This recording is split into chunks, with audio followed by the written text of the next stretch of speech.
मान्य सदस्यहरूलाई कार्यसूचीबाटै विदित भइसकेको छ।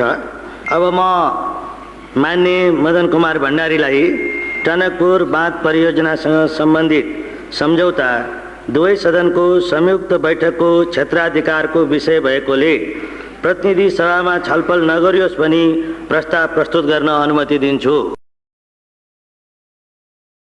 सम्मान्य सभामुख महोदय,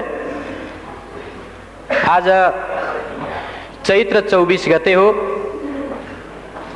विशेष सम्झनाको यो चैत्र 24 को सन्दर्भमा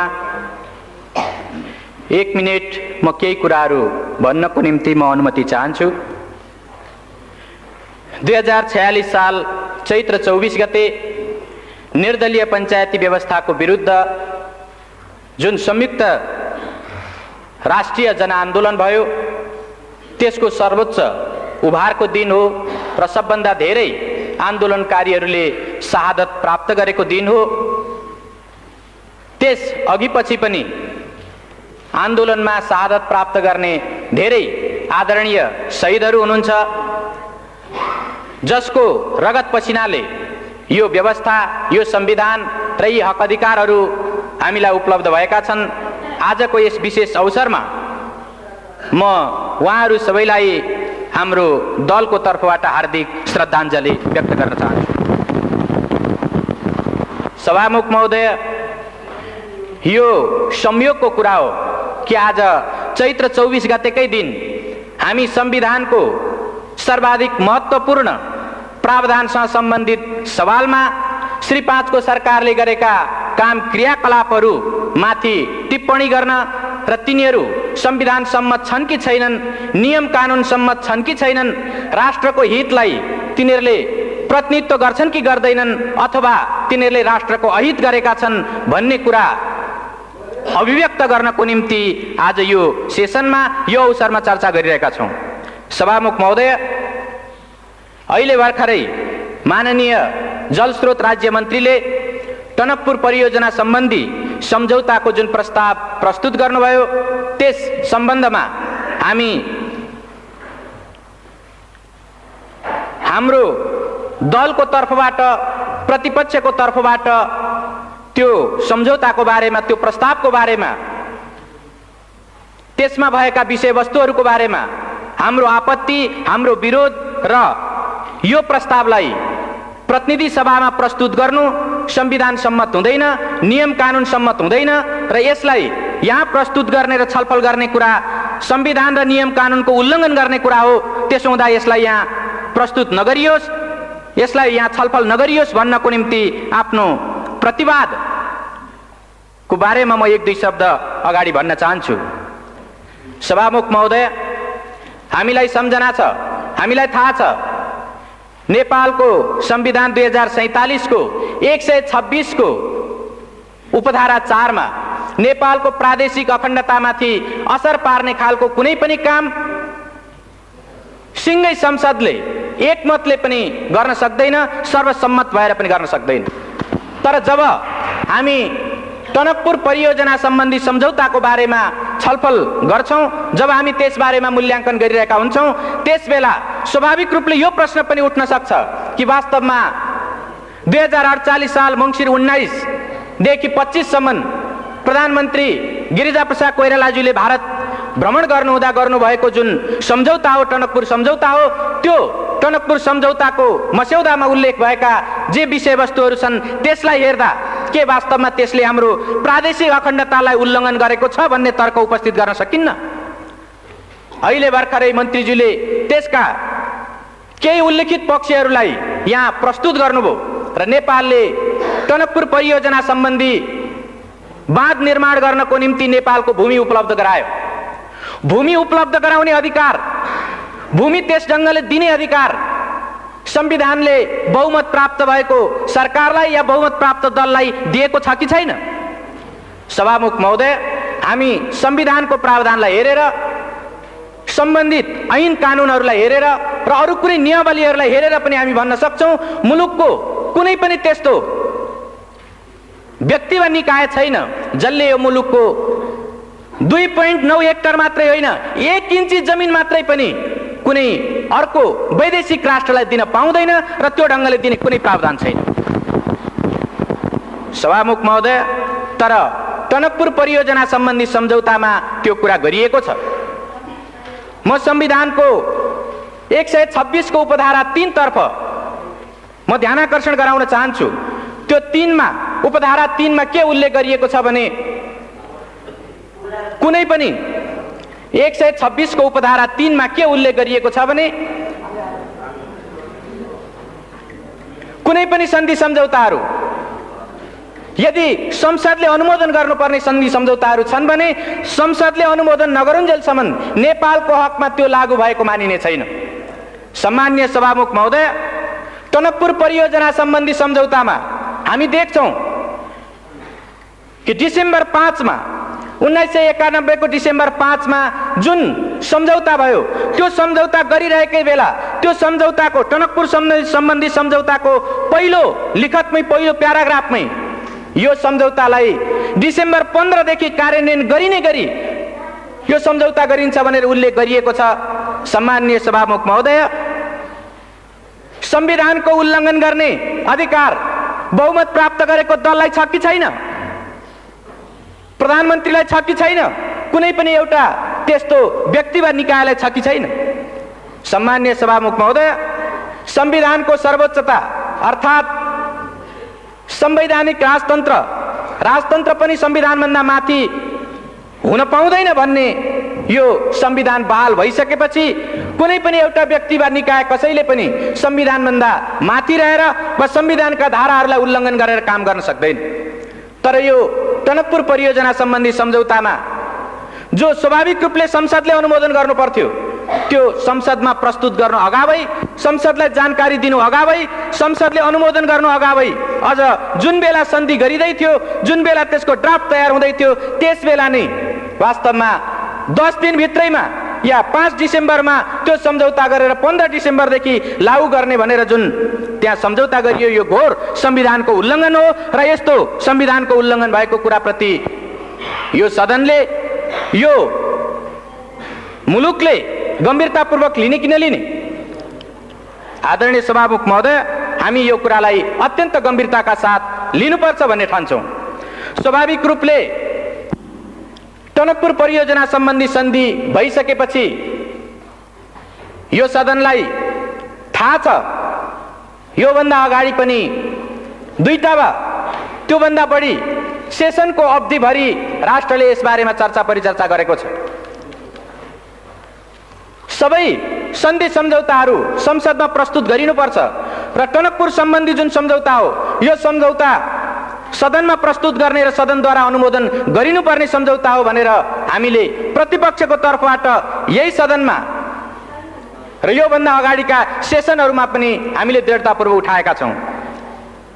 सभामुख महोदय, तर सत्ता पक्षबाट लगातार त्यो कुरालाई बेवास्ता गर्दै, लगातार त्यो कुरालाई अस्वीकार गर्दै यो कुनै सन्धि भएकै छैन, सन्धि भएकै होइन भनेर मुलुकलाई 1 वर्षसम्म लगातार गुमराहमा राख्ने, ढाँट्ने काम भयो।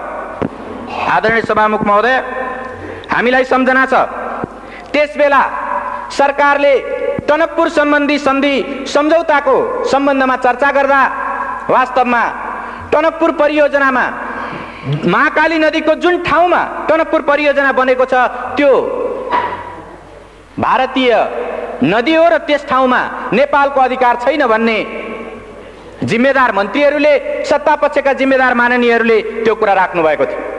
त्यति मात्रै होइन, स्वाभाविक रूपले त्यसको जुन अभिन्न अङ्गको रूपमा रहेको बायाँ तटबन्ध हो त्यो बायाँ तटबन्धमा प्रयोग भएको नेपाली भूभाग त्यो टनकपुर परियोजनाको अभिन्न अङ्गको रूपमा होइन, त्यो त केवल नेपालतर्फ आउने बाढीलाई रोक्नको निम्ति मात्रै प्रयोग भएको भनेर बनाइएको भनेर श्री 5 को सरकारले उल्लेख गरेको थियो। त्यस ढङ्गले जिम्मेदार मन्त्रीहरूले राख्नु भएको थियो।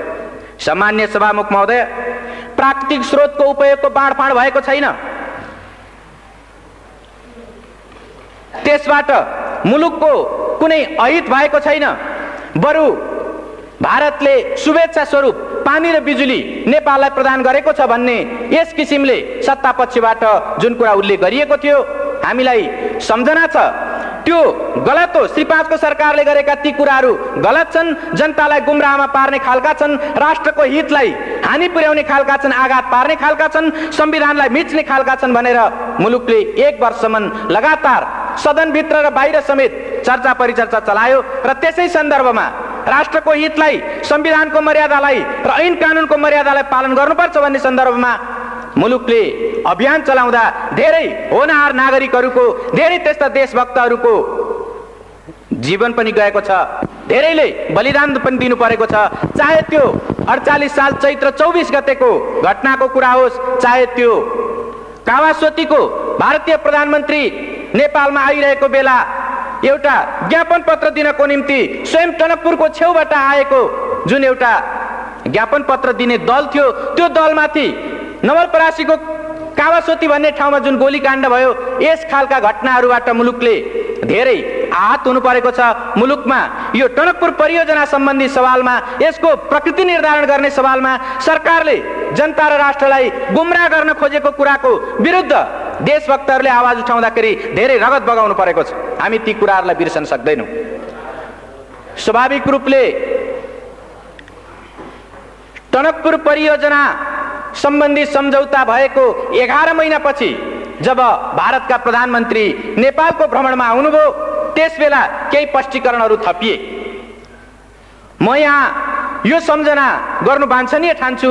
त्यो के हो भने, जब भारतका प्रधानमन्त्री यहाँ आउनुभयो र नेपालको प्रधानमन्त्रीसँग जब वार्ता भयो, त्यसको विज्ञप्तिमा उल्लेख गरिएको छ कि त्यो टनकपुर बाँध परियोजनामा प्रयोग भएको जुन नेपाली भूमि छ, त्यो नेपाली भूमिको सार्वभौमिकता नेपालकै रहिरहनेछ, अर्थात् नेपालकै त्यो हुनेछ भन्ने कुरा स्पष्टीकरण थपियो। म यसबाट के प्रश्न उठाउन चाहन्छु भने, यदि त्यो 91 को डिसेम्बर 5 को जुन सम्झौताको जुन ड्राफ्ट हो, यदि त्यस बेला नै त्यो कुरा मानिएको भए, त्यो कुरा भएको भए पछि किन स्पष्टीकरण थप्नु पर्थ्यो? अनि जब नेपालको कुनै भूभागको बारेमा अर्को कुनै राष्ट्रको एउटा जिम्मेदार व्यक्तिले आएर यसको सार्वभौमिकता तपाईकै हातमा छ भनेर नभनिदिउन्जेलसम्म सरकारले बोल्न नसक्ने वा त्यस्तो भन्न नसक्ने, मान्न नसक्ने यो जुन स्थिति देखा पर्यो, के यो एउटा बहुत दुःखदायी, बहुत एउटा हानिकारक खालको कुरा होइन र? मैले यसबाट के प्रश्नतर्फ ध्यानाकर्षण गर्न खोजेको हुँ भने, जसरी माननीय मन्त्रीहरू या सत्ता पक्षका माननीयहरू 2.9 हेक्टर जमिन र त्यो जलमग्न हुने क्षेत्रको जुन नेपाली भूभाग थियो, त्यो जमिनको बारेमा हामीले प्रश्न उठाउँदा, प्रतिपक्षको तर्फबाट प्रश्न उठाउँदा त्यसको सार्वभौमिकता नेपालमै रहेको कुराको ग्यारेन्टी सन्धिमा गरिएको छ भनेर उहाँहरूले देखाउन सक्नु भएको थिएन र उहाँले त्यो ढङ्गले हाम्रा सवालहरूको जवाब दिन सक्नु भएको थिएन। यसबाट यो जाहेर हुन्छ कि मैले सुरुमा नि जुन 126 को उपधारा 4 को जुन प्रश्न मैले यहाँ संविधानको 126 उपधारा 4 को जुन प्रश्न मैले उठाएँ, वास्तवमा त्यसबेला संविधानको भावना विपरीत नेपालको प्रादेशिक अखण्डतामा आँच आउन सक्ने गरी जमिन उपलब्ध गराइएको थियो र त्यो ढङ्गको गल्तीलाई पछि भारतीय प्रधानमन्त्री नेपालमा आएको बेलामा त्यसलाई सच्याउने प्रयत्न गरियो। त्यो स्पष्टीकरणको त्यति मात्रै अर्थ हो र यसबाट यो प्रश्न उठाउन सकिन्छ कि यो सरकारले प्रादेशिक अखण्डतामा आँच आउने खालको, त्यस ढङ्गको प्रश्न उठ्न सक्ने खालको काम गरेर एउटा राष्ट्रघात गरेको थियो। सामान्य सभामुख महोदय, हामीलाई सम्झना छ, मङ्सिर 30 गते, विगत मङ्सिर 30 गते सर्वोच्च अदालतले जब फैसला सुनायो, त्यसबेला हामी त्यो फैसलामा देख्न सक्छौँ श्री 5 को सरकारले जतिसुकै पारदर्शी ढङ्गले काम गरिरहेको छु भने पनि श्री 5 को सरकारले जनताको सुसूचित हुने हकलाई संरक्षण गरेको छु भनेर भनेको भए पनि टनकपुर बाँध सम्बन्धी यो सम्झौताको सन्दर्भमा उनले सांसदहरूलाई संसदभित्र र बाहिर जनतालाई जानकारीमा दिएका कुराहरू शिर न पुच्छरका कुराहरू थिए, शिर पुच्छर बिनाका कुराहरू थिए भनेर उनले फैसलामा उल्लेख गरेको छ। मैले यो यस कारणले उल्लेख गरिरहेको छु कि वास्तवमा सर्वोच्च अदालतले स्वयं प्रधानमन्त्रीज्यूलाई, जलस्रोत राज्य मन्त्रीज्यूलाई र अरू सरकारवाला व्यक्तित्वहरूलाई जब उसले बुझ्न चाह्यो, उहाँहरूले लिखित रूपमा जाहेर गर्नुभएका, अदालतलाई लिखित रूपमा उहाँहरूले दिनुभएका बयानबाट यो जाहेर हुन्छ कि उहाँहरूले त्यस बेला पनि प्राकृतिक स्रोतको उपयोगको बाँडफाँड भएको छैन, जनताको सुसूचित हुने अधिकारको हनन गरिएको छैन। यो बायाँ तटबन्ध भनेको त्यो टनकपुर परियोजनाको अभिन्न अङ्ग होइन र महाकाली नदीको जुन ठाउँमा टनकपुर बाँध परियोजना बनेको छ त्यो परियोजना भित्र नेपालको नदी अधिकार अर्थात् नेपालको त्यहाँ पानी सम्बन्धी अधिकार त्यस्तो छैन भनेर जुन उहाँहरूले उल्लेख गर्नुभएको थियो त्यो कुराको खिलाफमा सर्वोच्च अदालतले श्री 5 को सरकारले सुसूचित नगरेको शिर र पुच्छरको कुरा जानकारी दिएर तर उसले वास्तविक जानकारी नदिएको र प्राकृतिक स्रोतको उपयोगको बाँडफाँड भएकै हो भन्ने कुरा र देब्रे तटबन्ध टनकपुर परियोजनाको देब्रे तटबन्धमा प्रयोग भएको नेपाली जुन भूभाग छ र त्यो भूभागमा बनेको जुन बाँध छ त्यो बाँध टनकपुर परियोजनाको अभिन्न अङ्ग हो भन्ने कुरा उसले फैसला गरेको छ। र यसबाट के प्रश्न उपस्थित हुन्छ भने श्री 5 को सरकार आफूले गरेका कामहरू जबसम्म अर्को कुनै निर्णायक महत्त्वपूर्ण सर्वोच्च निकायले जबसम्म फैसला गर्दैन तबसम्म ऊ आफ्ना गल्तीहरूलाई कुनै पनि हालतमा आत्मसमीक्षा गरेर वा अर्को कुनै प्रतिपक्ष वा देशका बुद्धिजीवीहरू वा आम जनताले उल्लेख गरे पनि ऊ कुनै शून्य टेर्ने र त्यसलाई समीक्षा गर्नेवाला छैन। तर जब सर्वोच्च अदालतले यो फैसला गर्यो त्यो फैसला गरे पछाडि पनि हामी यो सम्झना गर्न सक्छौँ कि धेरै केही माननीय मन्त्रीज्यूहरूले त्यसपछि पनि उल्लेख गर्दा वास्तवमा त्यो त समझदारी नै भएको भनेर सन्धि भएको होइन भन्ने किसिमले फेरि पनि उहाँहरूले उल्लेख गर्नुभयो। फेरि पनि केही सत्तापक्षका माननीय सदस्यहरूले त्यस ढङ्गले उल्लेख गर्नुभयो। साँच्चै भन्ने हो भने यसो भन्न सकिन्छ सर्वोच्च अदालतको फैसलालाई पनि अपमान गर्ने खालका कुराहरू उहाँहरूले धेरै ठाउँमा उल्लेख गर्नुभएको छ। सम्माननीय सभामुख महोदय, अहिले श्री 5 को सरकारको तर्फबाट जलस्रोत राज्य मन्त्रीले प्रतिनिधि सभामा जुन सम्झौता प्रस्ताव प्रस्तुत गर्नुभएको छ र जुन मूल्याङ्कनको हवाला दिँदै उहाँले यो प्रस्ताव राख्नु भएको छ म के उल्लेख गर्न म के भन्न चाहन्छु भने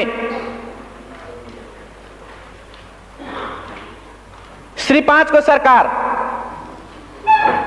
संविधान ऐन कानुन राष्ट्र र जनताको हितमा व्यवस्थाको हितमा नहुने खालका आफ्ना क्रियाकलापहरूलाई सकेसम्म ढाकछोप गर्न चाहन्छ र हामीलाई यो सम्झना छ कि बितेको 1 वर्षसम्म यो सन्धि नै होइन भनेर उत्तिकै दृढताका साथ प्रधानमन्त्री लगायत सबै माननीय मन्त्रीहरू र सत्तापक्षका सांसदहरू यो उल्लेख गरिरहनु भएको थियो।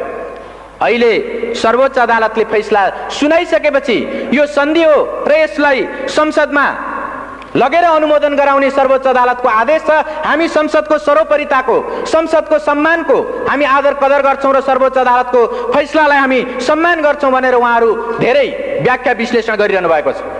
तर के सम्झना गर्न सकिन्छ भने जुन बेला प्रतिपक्षको तर्फबाट यस्ता सन्धि सम्झौताहरूलाई सदनमा प्रस्तुत गर्नुपर्छ भनेर माग राखिएको थियो त्यस बेला उहाँहरूले त्यसलाई ठाडै अस्वीकार गर्दै आउनुभयो। र अहिले पनि जबकि यो टनकपुर परियोजना सम्बन्धी सम्झौता दीर्घकालीन प्रकृतिको छ, त्यो व्यापक प्रकृतिको छ, त्यो महत्त्वपूर्ण छ र त्यसले स्वाभाविक रूपले दीर्घकालीन व्यापक वा महत्त्वपूर्ण त्यसले प्रभाव पार्छ, त्यस्तो असर पार्छ।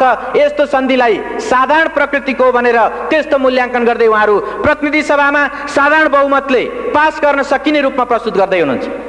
यसले वास्तवमा श्री 5 को सरकार संसदको सम्मान संविधानको सम्मान गरिरहेको छैन भन्ने कुरा स्पष्ट रूपमा जाहेर गरेको छ। आदरणीय सभामुख महोदय, यो सर्वोच्च अदालतको फैसलालाई उल्लेख गर्दै जसरी श्री 5 को सरकारले यहाँ प्रस्ताव प्रस्तुत गरेको छ म के तर्फ ध्यानआकर्षण गर्न चाहन्छु भने सर्वोच्च अदालतको फैसला पनि कानुन सम्मत ढङ्गले नै कार्यान्वित गरिनुपर्छ। अर्थात् कुनै पनि अदालतको आदेश कानुनविहीन ढङ्गले कानुन विपरीत ढङ्गले कार्यान्वयन हुन सक्दैन। जब सन्धिको कुरा आउँछ सन्धिलाई संविधानको 126 को उपधारा 1 ले कानुन सम्मत ढङ्गले त्यसलाई अनुमोदन सम्मेलन स्वीकृति गर्ने कुराको व्यवस्था गरेको छ। सन्धिको अनुमोदन गर्ने कानुन कुन हो? हामीलाई सम्झना छ नेपाल सन्धि ऐन 2047। नेपाल सन्धि ऐन 2047 नै यस्तो कानुन हो जुन कानुनले सन्धि सम्झौताहरूलाई अनुमोदन गर्नको निम्ति अधिकार सृष्टि गर्छ, त्यसको एउटा निश्चित अधिकार क्षेत्रलाई त्यसले निर्धारण गर्छ।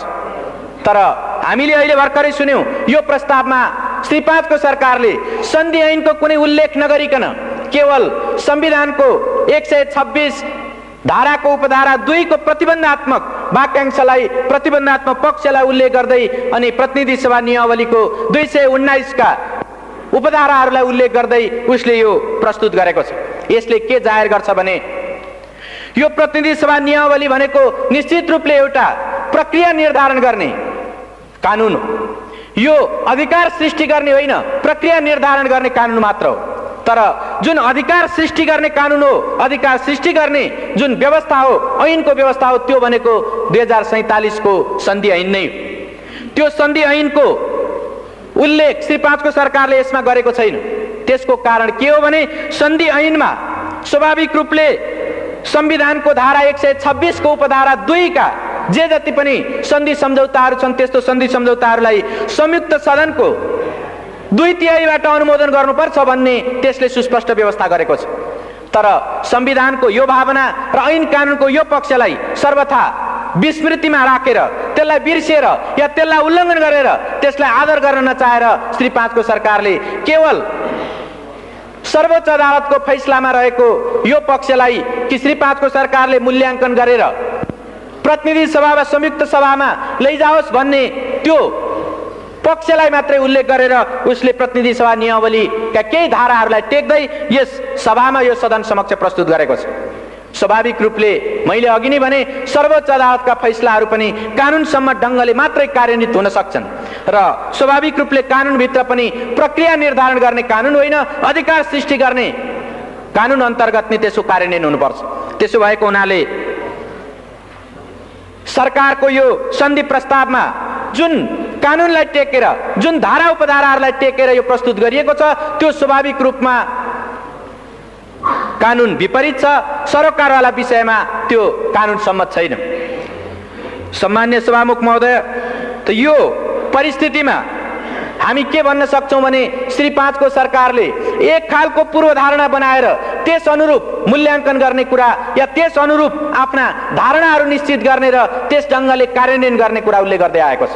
चाहे त्यो अघिल्लो बेलाको यो केवल समझदारी मात्र हो भन्ने विषय होस् या यो पछिल्लो बेलामा अहिले त्यो साधारण प्रकृतिको सन्धि हो भन्ने विषय किन नहोस्, दुवै बेलामा उसले एउटा पूर्वधारणा बनाएर आफूलाई जसो गर्दा सजिलो हुन्छ त्यो ढङ्गले मात्रै जाने, तर संविधान र ऐन कानुनको अक्षर भावनालाई पालन गर्ने कुरा हो भने अस्वीकार गर्ने वा त्यसबाट बचेर जाने वा त्यसलाई संविधान ऐन कानुनका सरोकारवाला पक्षलाई कुनामा पारेर जाने, कर्नरमा पारेर जाने खालको कुरा उसले गरेको छ।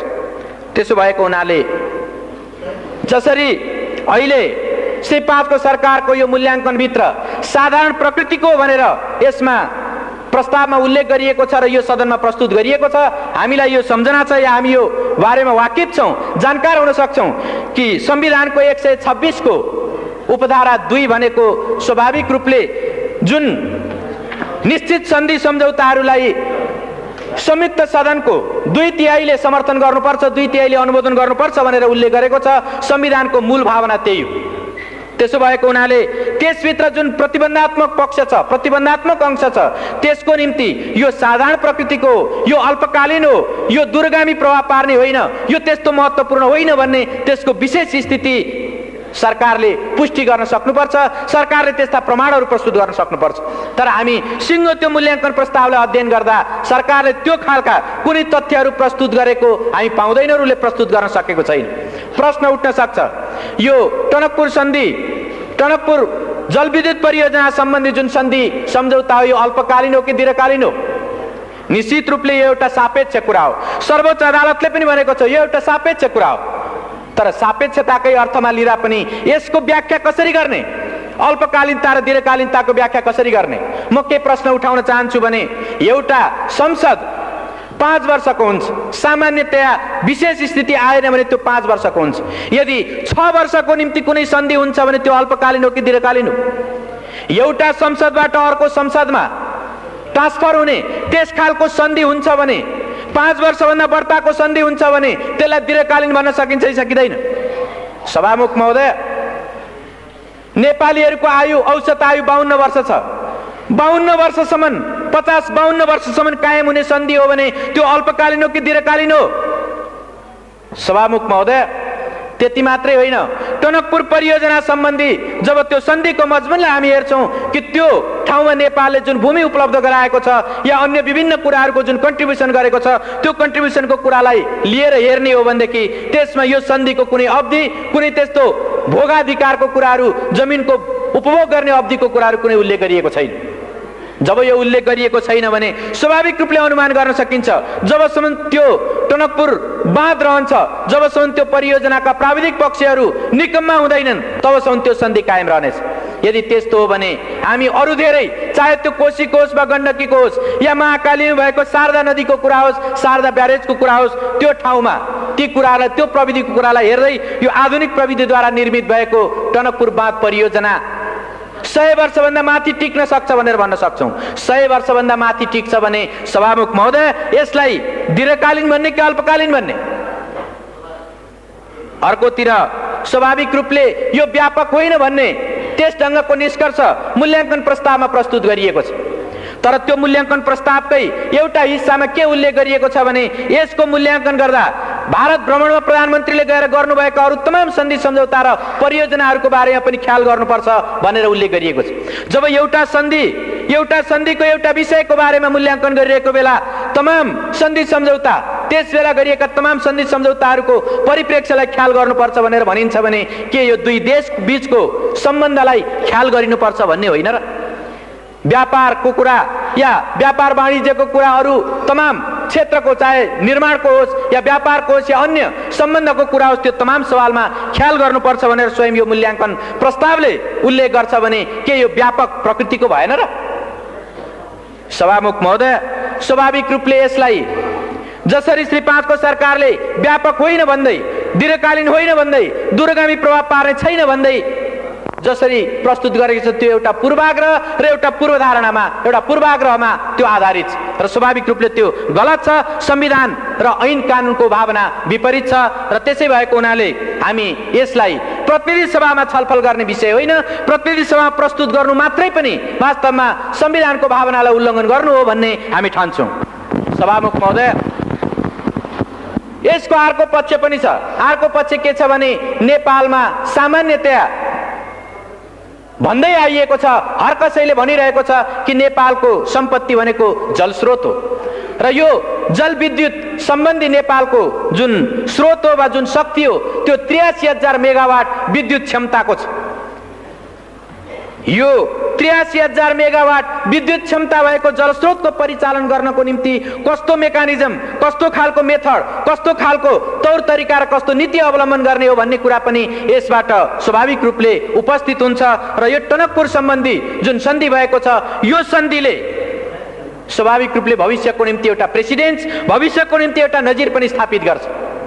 जब यसको समयावधिको कुरा, यसले नेपाल र भारतको बीचमा भइरहेका तमाम सन्धि सम्झौताहरू र दुई मुलुकको बीचको सम्बन्धको कुरा र यसले नेपालकै अरू प्राकृतिक स्रोत सम्पदाहरूलाई भविष्यसम्म उपयोग गर्ने कुराको, भविष्यसम्म प्रयोग गर्ने कुराको नजिर स्थापित गर्छ भने यसलाई कसरी अल्पकालीन, कम महत्त्वपूर्ण र त्यसलाई साधारण खालको भनेर कसरी भन्न सकिन्छ? त्यसो भएको हुनाले श्री 5 को सरकारले प्रस्तुत गरेको यो मूल्याङ्कन निश्चित रूपमा त्यो संविधान र ऐन कानुन विपरीत छ, राष्ट्रको हितलाई हानि पुर्याउने खालको छ र संविधानलाई उल्लङ्घन गर्ने खालको छ। त्यसो भएको हुनाले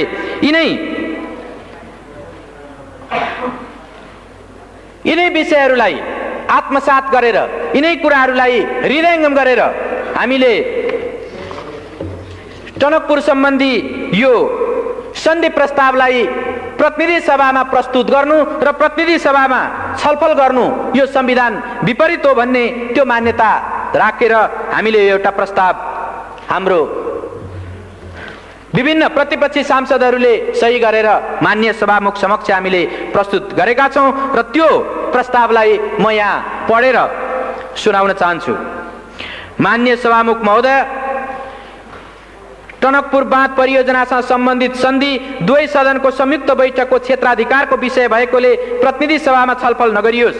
माननीय महोदय, श्री 5 को सरकारको तर्फबाट टनकपुर बाँध परियोजनासँग सम्बन्धित सन्धि प्रस्तावलाई प्रतिनिधि सभामा प्रस्तुत गर्न संसद सचिवालयमा सो प्रस्ताव दर्ता गराएको जानकारीमा आएको हुँदा हामी माननीय सभामुख समक्ष निम्न ब्यौराको निवेदन गर्दछौँ। नेपाल अधिराज्यको संविधान 2047 को धारा 126 को उपधारा 2 ले नेपालको प्राकृतिक सम्पदाको उपयोग र त्यसको बाँडफाँड सम्बन्धी सम्झौता संसदको दुवै सदनको संयुक्त बैठकमा उपस्थित सदस्यहरूको 2/3 बहुमतबाट अनुमोदन गराउनु पर्ने व्यवस्था गरेको छ। यो प्रष्ट संवैधानिक व्यवस्था हो। यसको अपवादको रूपमा राष्ट्रलाई गम्भीर व्यापक दीर्घकालीन असर नपर्ने प्रकृतिको सन्धि प्रतिनिधि सभाको साधारण बहुमतबाट अनुमोदन गराउने प्रावधान छ। श्री 5 को सरकारले भारत सरकारसँग गरेको टनकपुर परियोजना सम्बन्धी सन्धिबाट दीर्घकालीन गम्भीर व्यापक असर पर्ने कुरा स्वतः स्पष्ट छ। यसर्थ टनकपुर परियोजना सम्बन्धी सन्धि दुवै सदनको संयुक्त बैठकमा उपस्थित सदस्यहरूको 2/3बाट अनुमोदित भएपछि मात्र नेपाल अधिराज्यको हकमा लागू मानिन्छ। यसको लागि टनकपुर बाँध परियोजनासँग सम्बन्धित सन्धि प्रतिनिधि सभामा पेश हुने होइन, दुवै सदनको संयुक्त बैठकमा पेश गरिनु पर्दछ। हाम्रो संवैधानिक व्यवस्था यही हो। हाल बहालमा रहेको नेपाल सन्धि ऐन 2047 को दफा 4 ले संविधानको धारा 126 को उपधारा 2 बाहेकका सन्धि मात्र प्रतिनिधि सभामा पेश गर्न सकिने व्यवस्था गरेको छ र श्री सर्वोच्च अदालतबाट 2049 मङ्सिर 30 गतेको फैसलामा टनकपुर बाँध परियोजनासँग सम्बन्धित सन्धि प्रष्ट उल्लेख भएको छ। यसबाट पनि टनकपुर बाँध परियोजनासँग सम्बन्धित सन्धि प्रतिनिधि सभामा पेश हुने होइन, दुवै सदनको संयुक्त बैठकमा पेश हुने सन्धि हो भन्ने प्रष्ट हुन्छ। प्रतिनिधि सभा नियमावली 2048 को दफा 72 ले संवैधानिक व्यवस्था विपरीत कुनै पनि प्रस्ताव प्रतिनिधि सभामा छलफलको लागि ग्राह्य नहुने व्यवस्था गरेको छ।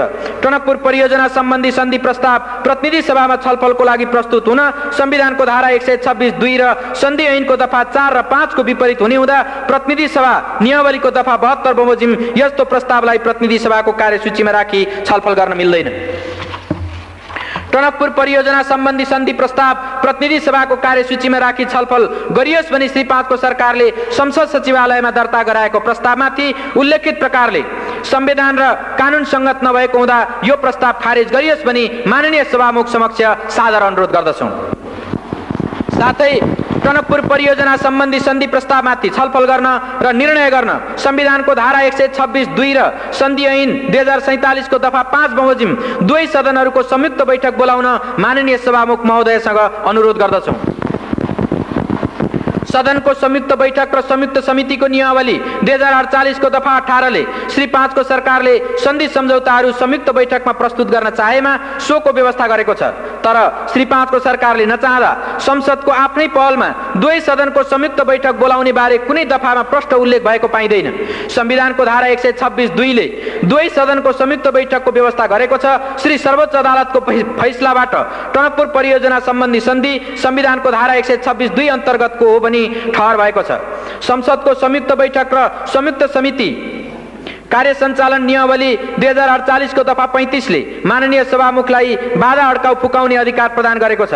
संवैधानिक व्यवस्था लागू गराउन र टनकपुर परियोजना सम्बन्धी सन्धि प्रस्तावमाथि छलफल गर्न संसदको संयुक्त बैठक र संयुक्त समिति कार्य सञ्चालन नियमावली 2048 को दफा 35 प्रयोग गरी दुवै सदनको संयुक्त बैठक अविलम्ब बोलाइयोस् र श्री 5 को सरकारद्वारा प्रस्तुत गरिएको सन्धि सम्बन्धी यस प्रस्तावलाई प्रतिनिधि सभामा छलफल नगराइयोस् भनी हार्दिक अनुरोध गर्दछौं। धन्यवाद।